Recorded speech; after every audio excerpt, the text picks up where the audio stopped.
Era uma noite fria e enevoada quando Juliana e seus amigos voltavam de um feriado no interior. O GPS, sempre confiável, os guiou por uma estrada que parecia um atalho, mas logo se tornou uma rota completamente deserta. A névoa era tão densa que mal podiam enxergar o caminho à frente. Quando um buraco na estrada obrigou o carro a parar, perceberam que não havia sinal de celular e, para piorar, o silêncio ao redor era absoluto. Nenhum som de grilos, vento ou sequer a corrente de um rio. Apenas o vazio. Poucos metros à frente, algo rompeu a monotonia. Uma casa. Parecia antiga, mas bem preservada, iluminada por uma luz quente que emanava de dentro. A visão era estranha, como se não pertencesse àquele cenário. Isso não estava no mapa, disse Lucas, o mais cético do grupo. Contudo, com o carro inutilizado e a temperatura caindo, decidiram buscar ajuda ali. Ao se aproximarem, notaram que os degraus da varanda pareciam novos, mas a madeira rangia como se tivesse séculos. Ao baterem na porta, ela se abriu sozinha. Dentro havia um aroma doce e enjoativo, misturado com algo metálico. "Será que tem alguém aqui?" perguntou Juliana. O grupo hesitou, mas entrou e assim começou o pesadelo. Dentro da casa, tudo era absurdamente limpo, como se ninguém houvesse pisado ali por anos. No centro da sala, uma mesa de jantar estava posta para 5 pessoas, com pratos cheios de comida que parecia recém-preparada. "Isso é estranho. Quem coloca a mesa assim e some?" murmurou Carla, já desconfortável. Os pratos eram requintados, mas havia algo de errado.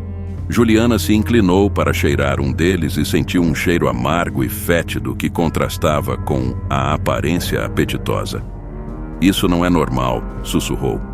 Lucas, tentando aliviar o clima, brincou. "Talvez seja um hotel fantasma." Ninguém riu. De repente, um relógio de parede começou a soar. As badaladas eram profundas e perturbadoras. "Só pode ser coisa da nossa cabeça", disse Rafael. Mas antes que alguém pudesse reagir, os pratos começaram a apodrecer diante de seus olhos. Carne fresca tornou-se cinza e viscosa, vegetais secaram até virar pó. E então a luz acabou. Na escuridão, passos ecoaram no andar de cima.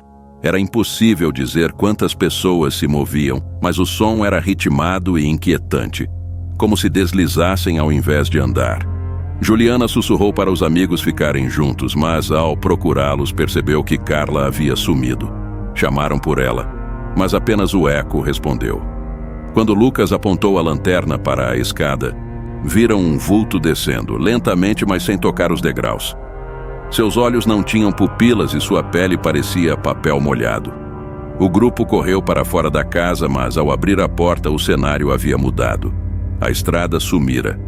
Agora estavam cercados por uma floresta densa que não tinham visto antes. Com Carla ainda desaparecida, o desespero tomou conta do grupo. Juliana tentou manter a calma, mas cada minuto parecia torná-los mais frágeis, como se a própria casa estivesse drenando suas forças. De repente ouviram o grito de Carla, abafado, vindo do porão. "Precisamos encontrá-la", disse Rafael, mas a ideia de descer as escadas era aterrorizante. Ao descerem, encontraram Carla sentada de costas para eles, murmurando algo incoerente. Ao se aproximarem, perceberam que ela segurava um espelho pequeno e repetia as palavras. "Eles estão nos vendo. Eles estão aqui." Quando Rafael tocou em seu ombro, ela virou o rosto.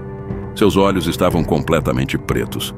No porão havia prateleiras repletas de livros velhos e objetos bizarros, como frascos com líquidos coloridos e bonecos de madeira encravados com símbolos estranhos.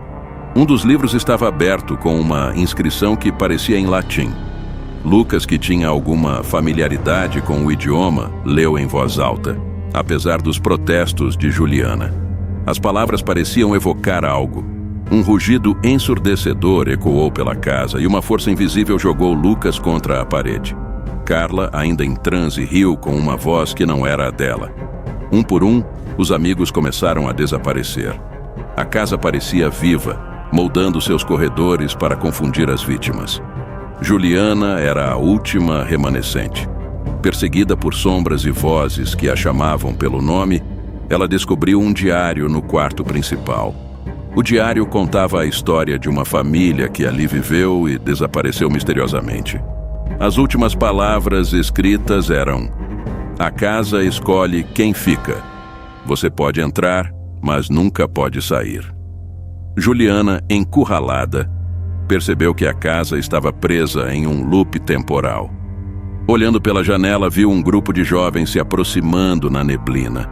Eles eram idênticos a ela e seus amigos no início daquela noite. Então, entendeu.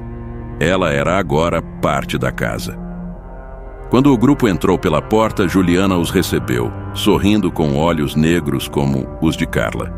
O ciclo continuava, e a casa que não deveria estar lá jamais os deixaria partir. Juliana, agora integrada à casa, percebeu que sua nova existência tinha um propósito.